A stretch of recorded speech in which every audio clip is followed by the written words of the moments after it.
Okay, let's unpack this. This persistent idea that maybe, just maybe, those amazing images, astronauts on the moon, maybe they were filmed in a studio. He does sound like something out of a movie, doesn't it? Totally. But it's surprising how many people, actually believed it. Back in the 90s, early 2000s, you had figures like, 20% of Americans? Yeah, and even higher elsewhere. About a quarter of people in Britain, maybe 28% in Russia, thought it was fake at various points. And that 2001 Fox documentary, that really threw fuel on the fire, didn't it? It certainly reignited the discussion. It taps into something, I think. That curiosity about huge events, maybe a bit of skepticism about the official story. Exactly. So that's what we're doing in this deep dive. We're going to tackle some of the biggest moon landing conspiracy theories, head on. And our mission for you listening in is to give you a clear, hopefully pretty engaging look at these claims, but also the really solid evidence that counters them. Think of it as a way to get up to speed on this whole debate. We'll pull from historical accounts, NASA records, places like history.com, expert analysis, PBS stuff. Right. Good, solid sources.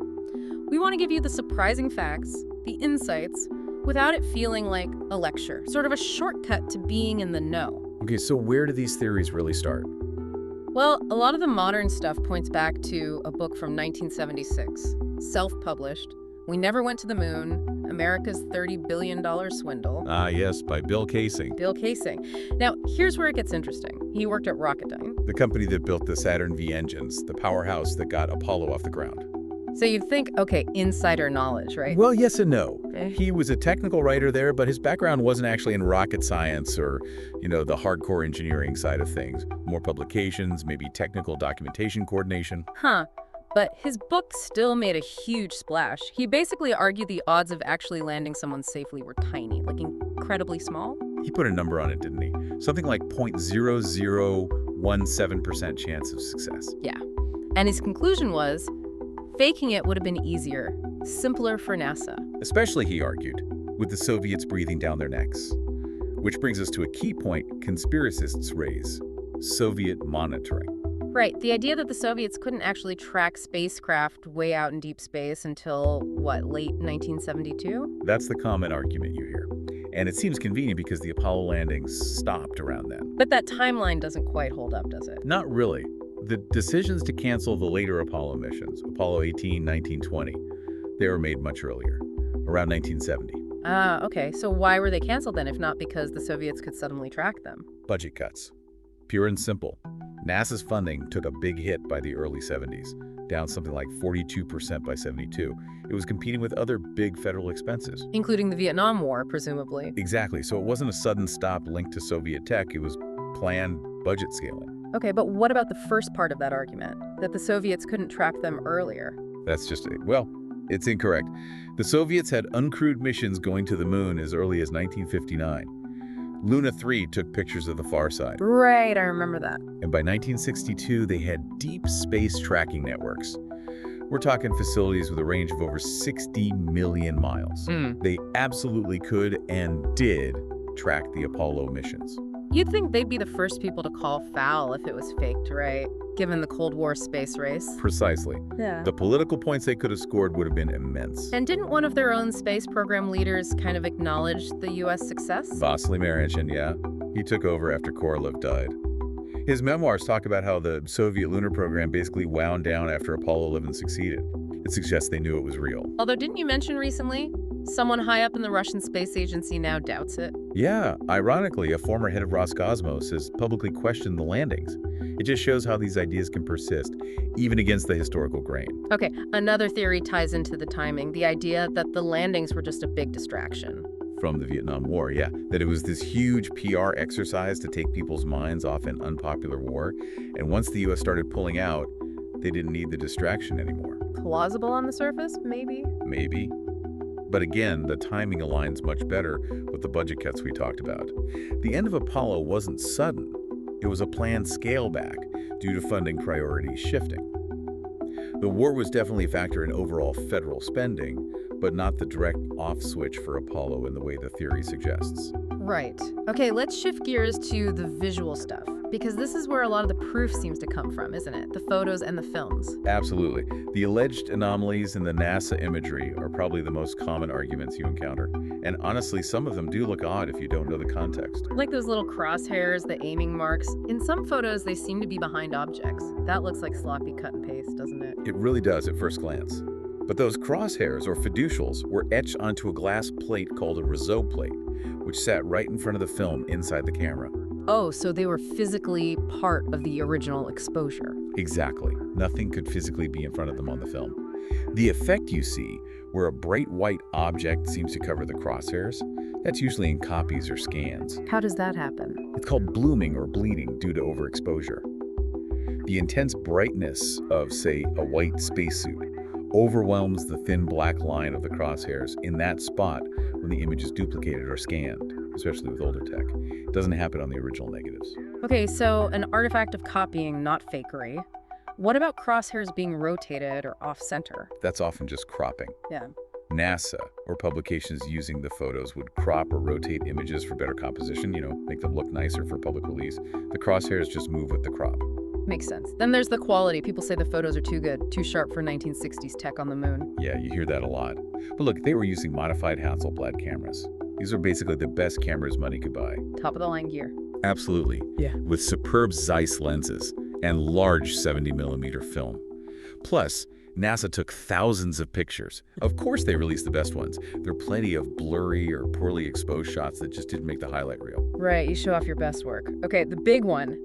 No stars. Where are the stars in the photos? The sky is just black. This is probably the most frequent question. Oh. And it seems logical, right? Space is full of stars. Yeah. But the key is the lighting. They landed during the lunar day. The sun is incredibly bright, hitting the surface. It's like broad daylight on Earth. Okay. So the cameras had to be set for daylight, fast shutter speeds, small apertures. Otherwise, the landscape, the lunar module, the astronauts, everything would be completely washed out, overexposed. And those settings are just too fast, too closed down to pick up faint starlight. Exactly. It's like trying to take a picture of stars during the day on Earth. You can't. The blue sky overwhelms them.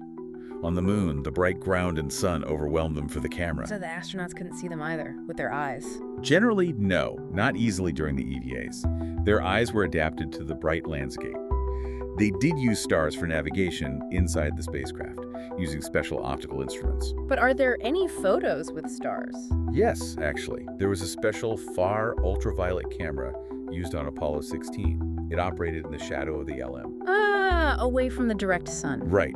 And it took pictures of Earth and nebulae, and the star fields match exactly what orbiting telescopes see. Plus, Apollo 15 took photos from orbit showing the solar corona, Mercury, and background stars. And Apollo 14 even got Venus from the surface. Okay, that UV camera is pretty compelling evidence. What about the shadows? People point out shadows going in different directions, suggesting multiple light sources, like studio lights. Shadows on the moon are surprisingly complex. You've got the main light source, the sun, obviously, but you also get light bouncing off the Earth and the sky, and light reflecting off the bright, dusty lunar surface itself, even light reflecting off the shiny LM and the white spacesuits. So multiple natural light sources filling things in. Exactly. Yeah. Plus, the ground isn't flat. You have craters, rocks, slopes. They all make shadows do funny things, and wide-angle lenses can distort perspective, making parallel lines seem to converge or diverge. Like railway tracks seeming to meet in the distance. Precisely. It's called vanishing point perspective. Mythbusters actually did a great segment debunking the shadow anomalies, too. Mythbusters again. Okay, another photo puzzle. Identical backgrounds in pictures supposedly taken miles apart.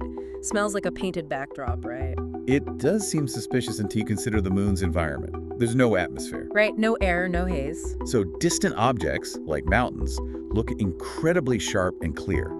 Much clearer and closer than they would on Earth over the same distance. So what looks like the same nearby hill could actually be a huge mountain range miles away. Exactly. And without trees, buildings, or other familiar objects for scale, it's really hard for our brains to judge distance accurately in those photos. The backgrounds are similar, but detailed analysis shows they aren't truly identical. That lack of atmosphere again. Okay, what about the sheer number of photos? Someone calculated it was like one photo every 50 seconds they were outside. Seems excessive. That calculation is a bit misleading. First, the cameras were easy to use. Simplified controls, fixed settings mostly. They could shoot quickly, maybe 2 frames a second, Oh, okay. and they often took stereo pairs, 2 shots side by side for 3D viewing later, or sequences for panoramas. Plus, and this is key, there were 2 astronauts out there taking pictures. Ah, so double the photographers. That makes more sense than one guy snapping frantically every minute. Right, 2 astronauts, both taking pictures, often simultaneously. The numbers add up pretty reasonably then. Got it. What about weird artifacts? There's one photo with what looks like the letter C on a rock, like a prop marker. Ah, the C rock.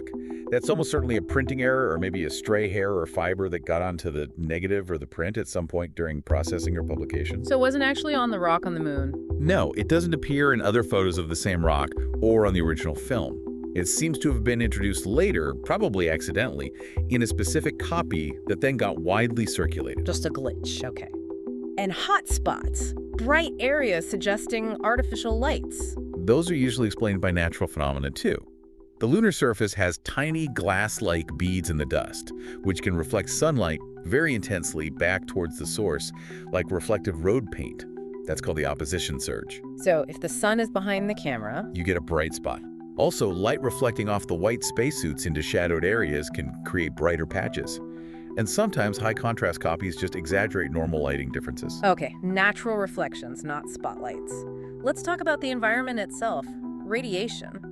The Van Allen belts. Surely they'd have been lethal. That's a serious concern, and NASA took it very seriously. But the spacecraft traveled through the most intense parts of the belts quickly. Minimize the dose time. Exactly. And the aluminum hull of the command module and service module provided significant shielding. The flight path was also chosen carefully to avoid the absolute worst areas. Did Van Allen himself weigh in? The guy who discovered them? He did. James Van Allen stated publicly that the radiation doses the astronauts received were well within safe limits for the short duration they were exposed. What kind of dose are we talking about? The average dose across the Apollo missions was roughly comparable to the background radiation someone gets over maybe 3 years living at sea level, or about the annual limit for workers in the nuclear energy industry. Significant, yes, but not acutely lethal. Okay, managed risk. What about the film? Wouldn't the radiation fog the film? They thought about that too. The film magazines were kept in metal containers for shielding. And remember, uncrewed probes like Lunar Orbiter and the Soviet Luna 3 used film too, processed onboard, and didn't have issues with fogging. Good point. Heat then. The moon gets incredibly hot in sunlight. Wouldn't the film melt? Or the cameras cook? It gets hot, yes, but heat transfer is different in a vacuum. It's mainly through radiation, not convection like in air. Okay. So the cameras had special white paint and thermal coatings to reflect sunlight and radiate heat away.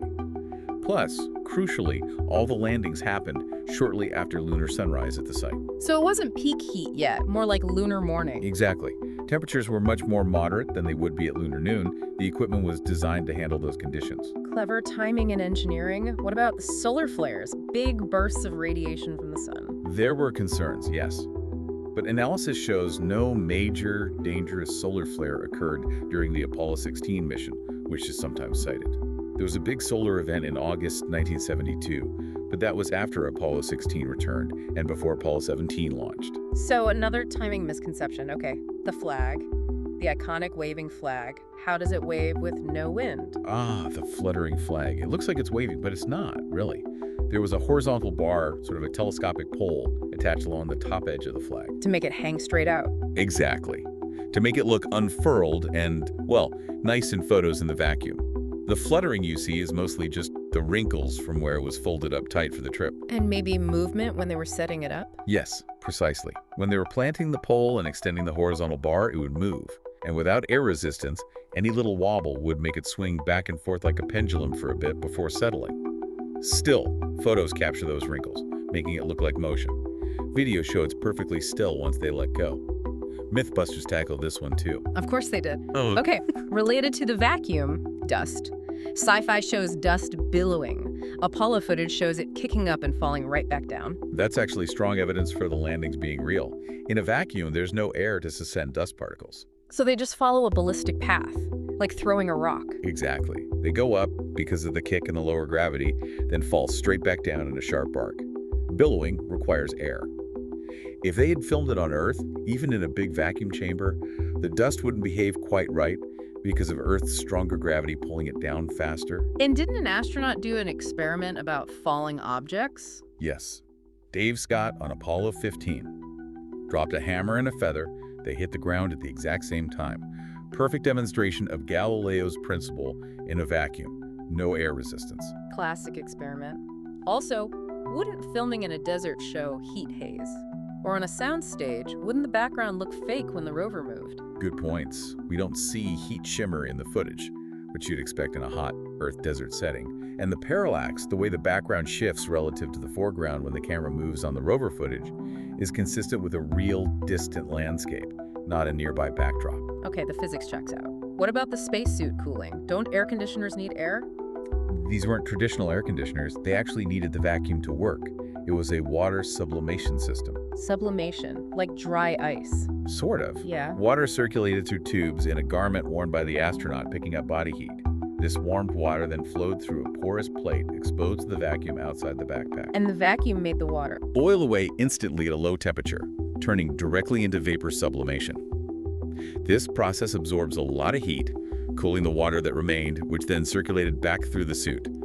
Ingenious, really. Worked because of the vacuum. Wow, okay, that's clever. Now, this one feels sticky. The missing Apollo 11 tapes, the original broadcast tapes. Lost. That sounds suspicious. It does sound bad, and NASA acknowledges they are missing. The tapes in question were the original telemetry tapes containing the raw, slow-scan television, or SSTV, signal direct from the moon. Slow scan. Yeah, it was a non-standard format used to save bandwidth. It had to be converted in real time on Earth to the standard TV format everyone watched. Parkes Observatory in Australia actually received a cleaner SSTV signal than the main receiving station. And they recorded it. They did. Those are the high-quality original recordings that are lost. We still have the converted broadcast versions, plus stills taken from the SSTV monitors, and even some amateur 8mm film shot off a monitor showing the original signal. So why are they lost? Erased. NASA investigated thoroughly. The conclusion was that, due to a major shortage of telemetry tapes, back then these things were expensive and bulky, about 45 tapes from Apollo 11, including the SSTV, were likely erased and reused for later missions, like Skylab. Ouch. So bureaucracy and budget constraints, not a conspiracy. That's the official finding, and it seems plausible given the era. Importantly, telemetry tapes from the science experiments left on the moon by later Apollo missions, which ran until 1977, do still exist. And about 100 other Apollo 11 data tapes were found later in Australia, just not the video ones. NASA has also done amazing restoration work on the broadcast footage we do have. Okay, so regrettable loss, but maybe not sinister. What about the US versus USSR tech argument? The Soviets were first with Sputnik, first man in space. How did the US suddenly leapfrog them to the moon? That's a fair question about the pace of the space race. The Soviets had impressive early leads, but the US caught up quickly in many areas. Crucially, rendezvous and docking in orbit. Gemini missions mastered that by 1965-66. It's absolutely essential for the Apollo mission profile, docking the command module and the lunar module. And some Soviet firsts were maybe more symbolic? Some historians argue that, yes, maybe impressive stunts, but not necessarily building the specific complex systems needed for a round trip to the moon. And if you look at cumulative crewed flight hours, the U.S. had actually surpassed the Soviet Union before Apollo 11 launched. Really? I didn't know that. Yes. The U.S. program, especially Gemini and then Apollo, was intensely focused on developing the specific capabilities for the lunar landing, the giant Saturn V rocket, the LM, navigation, life support. They poured immense resources into that specific goal and overtook the Soviets in that critical race. Okay, focused effort paid off. Now a darker angle. Yeah. The deaths of NASA personnel. That Fox show linked several deaths to a potential cover-up. Yes, that's a grim but persistent part of the theory. It lists astronauts who died in accidents, like the Apollo 1 fire, and other personnel involved in the program who died from various causes over the years. Implying they were silenced. That's the implication. But without any actual evidence linking these deaths to a cover-up, it's just speculation. It's also important to remember the inherent dangers of test piloting and early spaceflight. Tragically, the Soviet program also suffered fatal accidents and losses during the same period. Right. Correlation isn't causation, especially in a high-risk field. What about the Apollo 11 press conference? The astronauts look serious, maybe uncomfortable, guilt. That's reading a lot into it, isn't it? It's classic confirmation bias, maybe. These guys had just been through an incredibly intense, dangerous, life-changing experience. Probably exhausted processing it all. Exactly. Jet-lagged, maybe overwhelmed by the global reaction. Attributing normal human fatigue or seriousness after an ordeal like that to guilt over a hoax seems like a huge stretch. Most accounts say the overall conference was pretty lighthearted. Okay, so tired heroes, not shifty actors. How did NASA itself push back against all this over the years? They've put out official responses multiple times. Fact sheets in '77, again in 2001 after the Fox show. They basically call the hoax claims preposterous. What's their main evidence? The moon rocks. They consistently point to the 380 kilograms of lunar samples. Geologists worldwide have studied them. The consensus is overwhelming. They're unique. They're not from Earth, they're from the moon. Unmistakable geological fingerprint. Right. They also emphasize the sheer impossibility of keeping a secret that big. Yeah. Thousands of people worked on Apollo, intense media scrutiny. A hoax of that scale would be incredibly hard to hide for decades. They also directly refuted casing-specific claims, like the lack of a blast crater under the LM. Okay, speaking of specific claims, Stanley Kubrick. The idea he filmed it all. Ah, the Kubrick theory. Yeah. Always fascinating. The idea is, because he made the visually amazing 2001 A Space Odyssey, NASA secretly hired him to fake landings in a studio. Plausible given his talent. Well, 2001 came out before Apollo 11, and his depiction of lunar physics, like dust movement, isn't actually accurate, unlike the Apollo footage. There's zero evidence NASA approached him. Any connection at all. He did hire aerospace consultants for 2001, and much later, for his film Barry Lyndon, he used some special high-speed Zeiss lenses originally developed for NASA, but that's it. The rest seems to stem from misunderstandings, maybe wishful thinking, and even a French mockumentary that satirized the idea, which some people took seriously. A mockumentary taken as fact. Oh dear. Yeah, and claims about his brother or hidden messages in The Shining, they've all been pretty thoroughly debunked. It's a fun what if, but no substance. Okay, back to the moon rocks. You said 380 kilograms, that's a lot. Scientists agree they're lunar. What makes them so different? Several things. They show no signs of weathering by water, unlike Earth rocks. They have tiny craters from micrometeorite impacts in a vacuum. Their specific chemistry, the mix of isotopes, is unique. And many are much older than the oldest known Earth rocks. And they match samples brought back by the Soviets. Exactly. The Soviet lunar probes brought back smaller samples robotically, but they have the same unique lunar characteristics. That independent verification is huge. What about the idea they just collected moon meteorites found on Earth? Maybe from Antarctica. Didn't von Braun go there? He did visit Antarctica in 1967, but the stated reason was studying logistics for space missions. Crucially, the first confirmed lunar meteorite wasn't found in Antarctica until 1979. A decade after Apollo 11. Right. And even today, the total amount of lunar meteorite material found on Earth is only around 30 kilograms or so, a tiny fraction of the 380 kilos Apollo brought back. Yeah. You couldn't fake the Apollo haul with known meteorites. Okay, the rocks seem pretty solid, literally. Is there any ongoing evidence, things we can still see or measure today? Absolutely. For one, the landing sites themselves. We have high-resolution images from orbiters like NASA's LRO, plus orbiters from Japan, India, China. And they show. They clearly show the descent stages of the lunar modules left behind. The rovers, the science experiments, even the tracks made by the astronauts' boots and the rover wheels. Still there, perfectly preserved in the vacuum. Wow! Footprints lasting decades. Potentially millions of years. Also, recent analysis of Apollo samples found tiny amounts of water trapped inside glass beads, matching Earth's water signature, which supports the giant impact theory of the moon's formation. And didn't they leave mirrors? Yes. The Lunar Laser Ranging Experiment. Several Apollo missions and even 2 Soviet rovers left arrays of retroreflectors on the surface. And we use them. Still today. Observatories on Earth bounce powerful lasers off these mirrors. By timing the return signal precisely, they measure the Earth-Moon distance with incredible accuracy. So we are actively interacting with objects left on the moon by Apollo. Correct. It's ongoing, direct, physical proof that the equipment is there. Hard to argue with bouncing lasers off something. That really is pretty definitive, isn't it? So let's wrap this deep dive up. Okay, so we've looked at the big conspiracy theories, the Soviet tracking, the photos, the flag, Kubrick, the missing tapes, and seen how scientific evidence, historical context, expert analysis, and even pictures from other countries' spacecraft consistently refute them. Yeah, those aha moments, like understanding the crosshairs or the shadows or the dust. They really show the strength of the case for the landings being real. And the sheer complexity of faking it. Mm. The number of people involved keeping the secret for over 50 years, it just seems vastly more improbable than the actual achievement itself. It really does. The scale of the deception required would be almost unimaginable. Maintaining that kind of lie flawlessly for so long under such scrutiny, it defies logic. So here's a final thought to leave you with. We've seen how compelling the evidence for the moon landings is, but these conspiracy theories persist. Why do you think that is? What does that say about how we view incredible achievements, or maybe our trust in institutions? That's the lingering question, isn't it?